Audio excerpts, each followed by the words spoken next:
मी माझ्या पुतण्याला भेटण्याकरिता एकटेच त्याच्या घरी आले होते. राघव त्याचं नाव. तो त्याच्या घरी एकटाच राहायचा. राघव तोत्रा होता, त्यामुळे त्याचं लग्न होत नव्हतं. त्याच्या आईने कधीच दुसरा संसार सुरू केला होता आणि त्याच्या बाबांना वर्षभरापूर्वीच देवाज्ञा झाली होती. आता तो एकटाच राहायचा. त्याची काळजी घेण्याकरिता तिथे एक महिला कामाला होती. ती वयस्कर होती. ती पुरती थकलेली दिसायची व तिच्या चेहऱ्यावर सुरकुत्या पडल्या होत्या. असो, मला काय. मी जेव्हा राघवच्या घरी गेले तेव्हा मला पाहून तो खूपच आनंदी झाला. त्यावेळी त्याने मला आपुलकीने मिठी मारली. त्याचे तोत्रे शब्द ऐकून मला हसायला येत होतं, पण मी स्वतःला आवर घातली. मी हसू दाबलं. राघव आता मोठा झाला होता. त्याचं लग्न तर व्हायला हवं होतं. मी त्याला विचारलं की राघव, लग्नाचा काही विचार आहे का? तर तो म्हणाला, काकी करायचंय ना. तो एक शब्द बोलायला अर्धा मिनिट घेत होता. मग मी म्हणाले, हो हो समजले मी तुला काय म्हणायचंय ते. मी आता काही दिवस तिथेच राहणार आहे हे ऐकून राघव खुश झाला. तो तर मी कायमची तिथेच राहावी यासाठी मला आग्रह करू लागला. राघवचं घर एखाद्या फार्म हाऊसपेक्षा कमी नव्हतं. तिथे स्विमिंग पूलपासून बाकी सगळ्या सुविधा होत्या. घरात चक्क 5 खोल्या होत्या. त्या दिवशी मी कामवाल्या कमला मावशीला घरातील बाकी सगळे कामं करायला सांगितलीत आणि स्वयंपाकाची जबाबदारी मी घेतली. माझ्या हातचं जेवण जेवून राघव खूप खुश झाला होता. तो म्हणाला, काकी आज असं वाटतंय की मी अमृत जेवतोय. राघव जेव्हा बोलत होता तेव्हा कमला मावशी तिथे जवळच काम करत होत्या.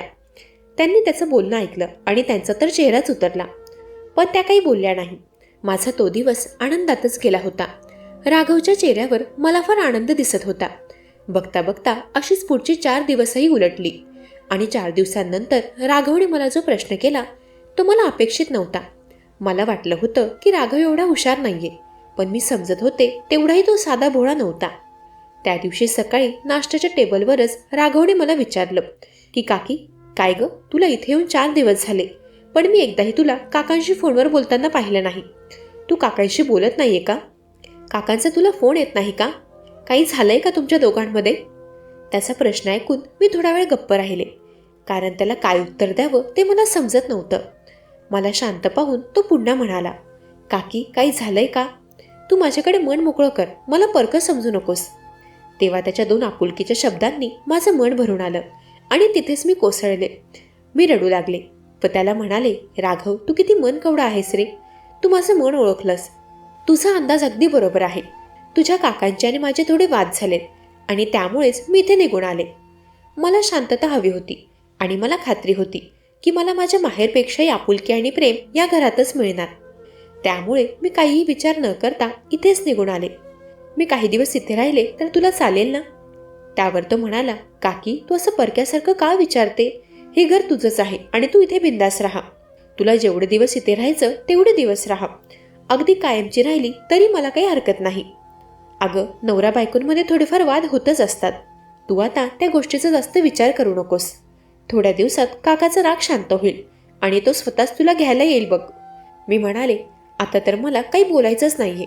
मी तर तुझ्या काकांशी स्वतःहून बोलणार नाही आणि हे मी यावेळी ठरवलंच आहे. त्यावर तो मला समजावत म्हणाला, काकी आता ते सगळं जाऊ देत. तू काय म्हणालीस थोड्या वेळापूर्वी? तू इथे शांततेसाठी व आरामासाठी आली आहेस ना? मग ते घरचे वाद घरीच सोड आणि इथे छान आनंदात राहा.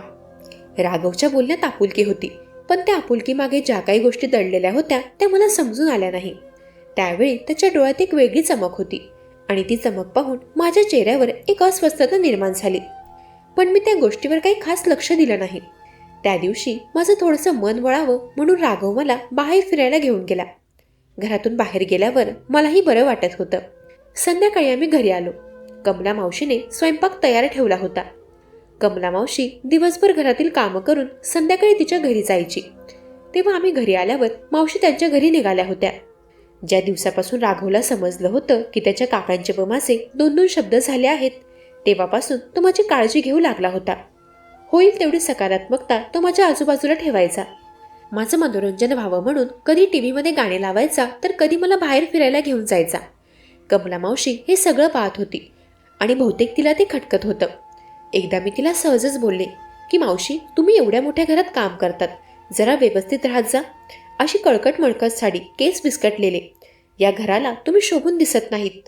त्यावर त्या मला म्हणाल्या, बाईसाहेब माझी जेवढी आवक आहे तशीच मी राहते आणि माझं लग्न झालंय. माझं वय 60 वर्ष आहे, पण अजूनही मी माझ्या नवऱ्यासोबत एकनिष्ठ आहे. उगाच मला घराच्या बाहेर निघाल्यावर दुसऱ्या लोकांसमोर नटून खटून राहायची गरज नाही, कारण मी माझ्या नवऱ्याशी एकनिष्ठ आहे. कमला मावशी मला वारंवार ते का ऐकवत होती की ती तिच्या नवऱ्याशी एकनिष्ठ आहे. तिचे शब्द ऐकून मी चिडले. मी म्हणाले, तुम्हाला काय म्हणायचंय? सगळ्याच बायका आपल्या नवऱ्याशी एकनिष्ठ असतात, तुम्ही उगाच मला काही ऐकवू नका. त्यावर त्या म्हणाल्या, मला सगळं ठाऊक आहे बाईसाहेब, माझे केस असेच पांढरे झाले नाहीत. आज तुम्हाला इथे येऊन 1 आठवडा होत आलाय, पण अजूनही तुमच्या नवऱ्याची काही खबर नाही. पण इथे तर तुम्ही साहेबांशिवाय अगदी मजेत दिसतायत. मी तुम्हाला आताही सांगते, तुमच्या घरी परत जा. राघव सरांसोबत जास्त दिवस राहू नका, नाहीतर तुम्हाला महागात पडेल. मला त्या मोलकरणीचा फार राग आला. मीही तोंडाला येईल ते तिला बोलले. थोडक्यात मी तिचा अपमानच केला. त्याचा परिणाम असा झाला की तिने दुसऱ्या दिवसापासूनच कामाला यायचं बंद केलं. मग काय, आता सगळी घरातील कामं मला करावी लागत होती. आणि त्यातच 2 दिवसांनंतर राघव बाहेरच्या स्विमिंग पूलजवळ पाय सरकून पडला. आणि आता तर माझा ताप जास्तच वाढला होता, कारण मला त्यालाही सांभाळावं लागत होतं. अजून तरी मला उमेशने स्वतःहून कॉल केला नव्हता, त्यामुळे मी त्याची विचारपूस केली नव्हती. मी राघवच्या घरीच होते. मी राघवला त्याच्या खोलीत त्याचं जेवणाचं ताट नेऊन द्यायचे. तो मलाही त्याच्यासोबत जेवायला बसायला सांगायचा. जेवत असताना तो माझ्याशी बऱ्याच गप्पा गोष्टी करायचा. माझ्याशी तो त्याच्या कॉलेजचे किस्से शेअर करायचा. त्याचं बोलणं ऐकून असं वाटायचं की बरीच वर्ष झाली त्याने खूप गोष्टी मनात साठवल्या आहेत. आजपर्यंत त्याच्याकडे मन मोकळं करायला कोणी व्यक्तीच नव्हती, म्हणून त्यावेळी मीही त्याच्या एकूण एक गोष्टी मन लावून ऐकायचे. असेच पुढचे 3-4 दिवस उलटले. अचानक एके दिवशी एक भयान घटना घडली. तर झालं असं की त्या दिवशी रात्री मी माझ्या रूममध्ये रोजप्रमाणे झोपले होते, पण अचानक मी जोरात ओरडून उठले. मला एक वाईट स्वप्न पडलं होतं. ते स्वप्न पडल्यानंतर मी एकटी झोपायला घाबरत होते. मग मी राघवची मदत घ्यायला गेले. जेव्हा मी त्याच्या खोलीत गेले तेव्हा आतील दृश्य पाहून माझे डोळेच विस्फारले. तो मला व्यवस्थितपणे चालताना दिसत होता.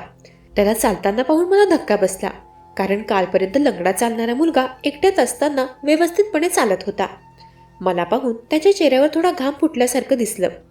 मी त्याला म्हणाले, राघव, तुला तर कालपर्यंत चालता येत नव्हतं आणि आता तू व्यवस्थित चालतोयस, म्हणजे तू पाय मुरगळण्याचं खोटं नाटक करत होतास का? तेव्हा तो म्हणाला, नाही ग काकी, मी आत्ताच पट्टी काढली, मला थोडं बरं वाटत होतं, म्हणून म्हटलं उगाच पट्टी कशाला लावायची, थोडं 2 पावले चालून बघूयात. मी त्याच्या बोलण्यावर विश्वास ठेवला. मी त्याला म्हणाले, ते सगळं ठीक आहे, आता रात्रीचे 2 वाजलेत आणि तू अजूनही जागा? तर तो म्हणाला, हो, बऱ्याचदा मी उशिरा झोपतो, आताही मी वेब सिरीज बघत होतो, त्यामुळे जागा होतो. तू सांग, तू एवढ्या रात्री इथे कशी? तेव्हा मी त्याला मला पडलेल्या त्या स्वप्नाबद्दल सांगितलं. ते ऐकून तो म्हणाला, काय ग काकी, तू आणि घाबरतेस? माझ्या धडधाकट काकाला घाबरवणारी तू एका स्वप्नाला घाबरलीस? असं बोलून तो अजून जोराने हसू लागला. मला त्याच्या बोलण्याचा राग आला. मी तिथून बाहेर पडू लागले. तोच त्याने मला थांबवलं. म्हणाला, काकी, अगं मी तुझी मस्करी नाही करू शकत का? बरं सॉरी, तुला माझी मदत हवी आहे ना? घाबरू नकोस, मी तुझ्या सोबतच आहे. त्या रात्री राघवच्या मदतीमुळे मी शांत झोप घेतली. दुसऱ्या दिवशी सकाळी त्याने मला सांगितलं की आज घरी काही पाहुणे मंडळी येणार आहेत. मी त्याला कोण येणार ते विचारलं. तर तो म्हणाला, अगं काकी, लग्नाचं स्थळ आहे. विवाहबंध ग्रुपमध्ये माझ्या मित्राने मला काही महिन्यांपूर्वीच ॲड केलं होतं आणि आता तब्बल 6 महिन्यांनंतर त्या ग्रुपमार्फत मला स्थळासाठी फोन आलाय. मग मीही लगेच होकार भरला. आता बघ ना, तूही इथे आहेस. तू आहेस म्हटल्यावर मला काही चिंता करायची गरज नाही, तू सगळं सांभाळून घेशील. राघवचं बोलणं ऐकून मी जरा विचारात पडले होते. काही क्षण मी जागेच स्तब्ध झाले. तेव्हा अचानक त्याने माझ्या डोळ्यासमोर टाळी वाजवली. तेव्हा मी भानावर आले. तो म्हणाला, काकी, काय झालं, कुठल्या विचारात गर्क झालीस? मी त्याला तेव्हा काही नाही म्हणाले आणि पाहुणे मंडळींच्या स्वागताच्या तयारीला लागले. पुढच्या 2 तासातच पाहुणे मंडळी राघवच्या घरात होते. मुलगी दिसायला तशी ठीक होती, पण मला ती आवडली नाही. राघव तिच्याशी बोलत होता. बहुतेक त्यालाही ते स्थळ आवडलं होतं. काही वेळाने ते पाहुणे मंडळी त्यांच्या घरी गेल्यानंतर राघवने मला विचारलं की काकी, तुला नवरी मुलगी कशी वाटली? मी म्हणाले, नवरी मुलगी? अच्छा, म्हणजे तुला ती पसंत आहे? तर तो म्हणाला, अगं काकी, मी सहज बोलून गेलो, तू सांग ना, तुला मुलगी कशी वाटली? मी म्हणाले, खरं सांगू, मला तुला नाराज करू वाटत नाहीये, पण मी तुझं आयुष्यही बर्बाद होताना बघू शकत नाही. माझं बोलणं ऐकून तो गंभीर झाला. म्हणाला, काकी, काय झालंय, जरा मला सांगशील का? मी त्याला म्हणाले, राघव, कदाचित काही गोष्टी तुझ्या लक्षात आल्या नसतील. मला त्या मुलीच्या चेहऱ्यावर एक प्रकारची चालाखी दिसली. मला मनापासूनच वाटत नाही की ती मुलगी तुझ्यासाठी योग्य आहे. त्यावेळी माझ्या बोलण्यावर राघवने काही उत्तर दिलं नव्हतं, पण मी त्याचं आयुष्य बर्बाद होऊ देणार नव्हते. मी त्या मुलीचा अख्खा बायोडाटा चेक केला आणि मला समजलं की तिचं ते दुसरं लग्न होतं. मी राघवला ते सांगितलं तेव्हा त्याला धक्का बसला. तो म्हणाला, मुलीही खोटं बोलतात यावर माझा विश्वासच बसत नाही. एवढी मोठी गोष्ट त्यांनी लपवायला नको होती. राघवने तेव्हाच फोन करून त्या स्थळाला नकार कळवला. त्याने माझे फार आभार मानले. म्हणाला, काकी, तू माझं आयुष्य बर्बाद होण्यापासून वाचवलंस. तू माझी फक्त काकी नाहीयेस, तू माझी सखी आहेस.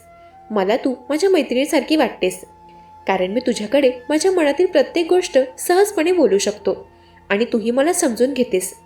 त्याने माझे आभार मानले. आता राघव व माझी मैत्री दिवसेंदिवस वाढत गेली.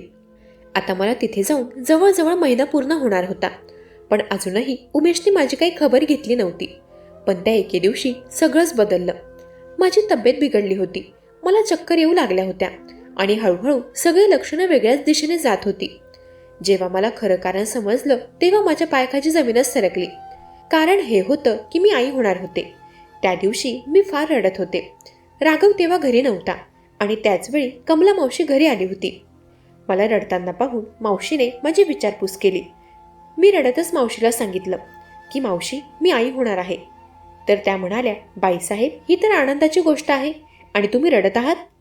तेव्हा मी मावशीला जे काही सांगितलं ते ऐकून त्याही शॉक झाल्या. म्हणाल्या, नाही, मला तर विश्वास बसत नाही. हो मावशी, हेच खरं आहे. मी वारंवार तेच बोलत होते. दिवसभर मी एकटीच विचारात बसले होते. संध्याकाळपर्यंत उमेशही तिथे पोहोचला. मी तर त्याला फोन लावला नव्हता. मग तो तिथे कसा आला? उमेश तिथे येताच कमला मावशी तिथे हजर झाली. उमेश कमला मावशीला म्हणाला, मावशी, धन्यवाद तुम्ही मला इथे बोलावल्याबद्दल. तुम्ही जर मला कळवलं नसतं तर माझ्या बायकोची गोड बातमी मला कळवलीच नसती. उमेशला खूप मोठा गैरसमज झाला होता. मी काही बोलण्याआधी त्याने राघवला तिथे बोलावलं. राघव खाली मान घालून त्याच्या खोलीतून बाहेर आला. त्याची मान शर्मेने खाली होती. उमेश त्याच्या जवळ गेला. त्याने राघवच्या खांद्यावर हात ठेवला. तो म्हणाला, राघव, तुला अजिबात लाजायची गरज नाही. तू काही चुकीचं केलं नाहीयेस.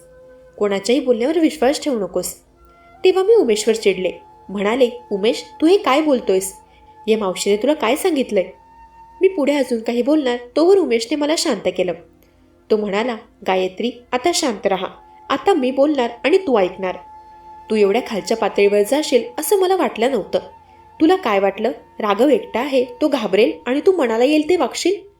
ते बरं झालं मला कमला मावशीने वेळेवर फोन केला आणि इथे बोलावून घेतलं. मला वाटलं होतं की तू काही दिवस राहून घरी परतशील, पण तू एवढा मोठा कट रचशील याची मी कल्पनाही केली नव्हती. तेव्हा उमेश राघवला म्हणाला, राघव, तू निर्दोष आहेस. तुझ्यावरचे आरोप खोटे आहेत. उमेशने राघवच्या हातातील कागदपत्रेही फाडून फेकलीत. त्याने त्याला हेही सांगितलं की त्याचं लग्न ज्या मुलीसोबत जमत होतं तिचंही पहिलंच लग्न आहे. तुझी काकी तुझं लग्न होऊ नये म्हणून खोटं बोलली की त्या मुलीचं हे दुसरं लग्न आहे. गायत्रीच्या पोटातील बाळ माझंच आहे. गायत्री, तुझ्या पोटातील बाळ आपलं आहे, त्याचे प्रूफ आहेत माझ्याकडे. हे घे तुझे रिपोर्ट. तुझ्या कपाटात तू लपून ठेवले होतेस ते मला मिळालेत. अजून जे जन्मालाही आलं नाही त्याच्या नावाने तू एवढं मोठं पाप करायला निघालीस? तू आपल्या बाळाला हे असे गर्भसंस्कार देणार आहेस? राघवने तुला आई मानलं होतं आणि तू त्याला बर्बाद करायला निघालीस. त्याची ही संपत्ती त्याच्या वडिलांनी मोठ्या कष्टाने मिळवली आहे. त्याच्यावर तुझा काय, माझाही हक्क नाहीये. हे सगळं राघवचं आहे. आधीपासूनच तुझी मागणी चुकीची होती. आपल्याकडे आहे तेवढं ते सुख मानायला हवं, पण तू एक लालची बाई आहेस. आता इथून पुढे मला तुझ्यासोबत राहायचं नाही. उमेश म्हणाला, तुला जास्त टेन्शन घ्यायची गरज नाही. बाळ जन्माला येईपर्यंत मी तुझा सगळा खर्च उचलेल.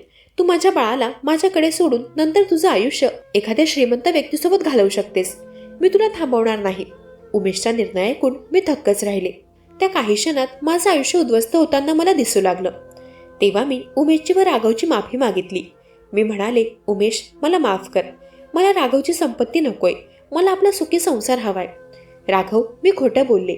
या बाळाशी तुझा काहीही संबंध नाही. हे माझं आणि उमेशचं बाळ आहे. मला तुझी संपत्ती माझ्या नावे करायची होती म्हणून मी खोटं वागले. तू खूप सभ्य आणि चांगला मुलगा आहेस. मी गेल्या वर्षभरापासून उमेशच्या मागे लागले होते की आता तुझा भाऊ तर राहिला नाही, मग त्याची संपत्ती आपली झाली. राघवला एवढ्या संपत्तीची काय गरज? त्याची संपत्ती तू तुझ्या नावावर करून घे. पण माझा नवरा माझा ऐकत नव्हता. म्हणून शेवटी तुझी संपत्ती मिळवण्यासाठी मी इथे आले, मी इथे राहायला आले आणि मी खोटं बोलले आणि तुझ्याकडून कागदपत्रांवर सही घेतली. परंतु शेवटी माझा अविजय झाला. मला लक्षात आलं की खरी संपत्ती ही पैसा नसून आपलं कुटुंब असतं. कुटुंब नेहमी आनंदी राहणं ही सगळ्यात मोठी संपत्ती असते. माझा संसार विखुरतोय हे माझ्या लक्षात येताच मला बुद्धी आली आणि मी पैशांचा मोह क्षणात विसरले व माझ्या संसाराकडे वळले. सत्य समोर आलं तेव्हा राघवने मला पूर्णपणे माफ केलं नव्हतं. त्याने त्या दिवसापासून माझ्यापासून आबोला धरला. मी उमेशसोबत आमच्या घरी निघून आले. त्यानंतर काही दिवसांनीच राघवचं लग्न झालं. त्या दिवशी त्याला जे स्थळ बघायला आलं होतं त्या मुलीशी त्याने लग्न केलं. राघवने त्याच्या बायकोला मागच्या घडलेल्या काही गोष्टी सांगितल्या नव्हत्या. आता हळूहळू तो माझ्याशी थोडाफार बोलू लागला होता. मंडळी, कधी कोणाच्या विश्वासाचा गैरफायदा घेऊ नका, कारण एकदा का विश्वास तुटला की कुटुंब ढासळत जातं. मंडळी, कशी वाटली ही कथा? ऐकत रहा मनाचे बोल.